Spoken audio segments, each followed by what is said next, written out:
8 বছরের একটা বাচ্চা ছেলে 1 টাকার একটা কয়েন হাতে নিয়ে দোকানে গিয়ে বলল, আপনার দোকানে কি আল্লাহকে পাওয়া যাবে? দোকানদার একথা শুনে কয়েনটি ছুঁড়ে ফেলে দিয়ে তাড়িয়ে দিল ছেলেটিকে।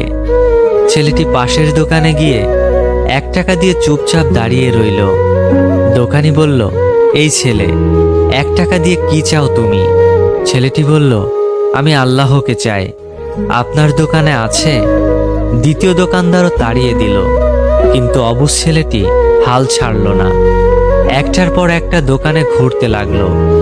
ঘুরতে ঘুরতে 40টা দোকান ঘোরার পর এক বয়স্ক দোকানদার জিজ্ঞাসা করল, তুমি আল্লাহকে কিনতে চাও কেন? কি করবে আল্লাহকে দিয়ে? এই প্রথম কোনো দোকানদারের মুখে এরকম প্রশ্ন শুনে ছেলেটির চোখে মুখে আশার আলো ফুটে উঠল। নিশ্চয়ই এই দোকানে আল্লাহকে পাওয়া যাবে। হতচকিত কণ্ঠে উত্তর দিল, আমার তো বাবা নেই, এই দুনিয়াতে আমার মা ছাড়া আর কেউ নেই। আমার মা সারাদিন কাজ করে আমার জন্য খাবার নিয়ে আসে। আমার মা এখন হাসপাতালে, মা মরে গেলে আমি খাবো কি? ডাক্তার বলেছে একমাত্র আল্লাহই পারে আমার মাকে বাঁচাতে। আপনার দোকানে কি আল্লাহকে পাওয়া যাবে? লোকটি বলল, হ্যাঁ, পাওয়া যাবে। কত টাকা আছে তোমার কাছে? ছেলেটি বলল, মাত্র 1 টাকা।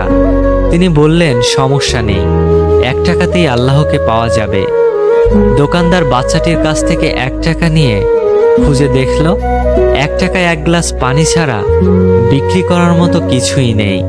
তাই ছেলেটিকে ফিল্টার থেকে 1 গ্লাস পানি ধরিয়ে দিয়ে বলল, এই পানিটা খাওয়ালেই তোমার মা সুস্থ হয়ে যাবে। পরের দিন একদল মেডিকেল স্পেশালিস্ট ঢুকলো সেই হাসপাতালে। ছেলেটির মায়ের অপারেশন হলো।